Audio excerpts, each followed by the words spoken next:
नए नए audio video सबसे पहले देखने के लिए हमारे चैनल को लाल बटन दबा के सब्सक्राइब करें और घंटी के निशान पे दबा के ऑल नोटिफिकेशन को जरूर दबाएं।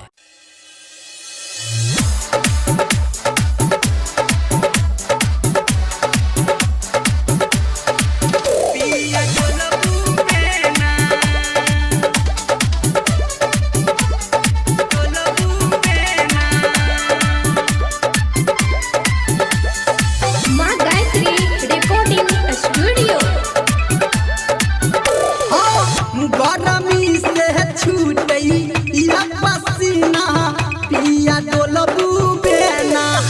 गरमी से छूटई या पसीना सैया डोलबू बेना।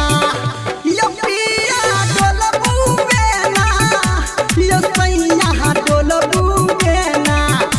यो पिया डोलबू बेना, यो सैया होक दिया बेना।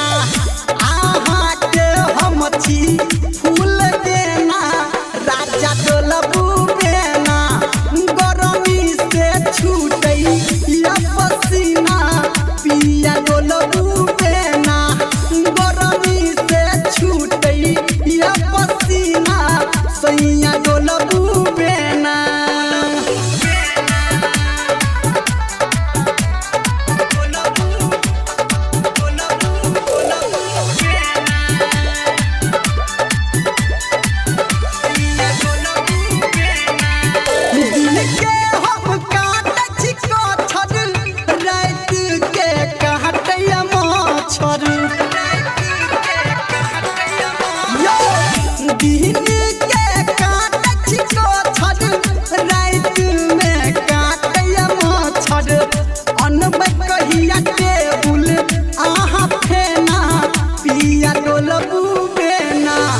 गरमी से छूटई या पसीना सैया डोलबू बेना।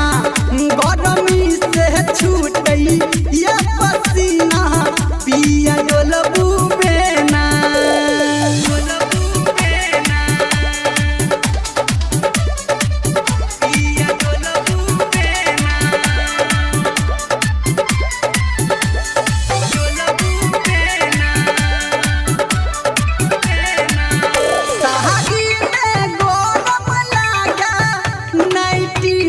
शहरम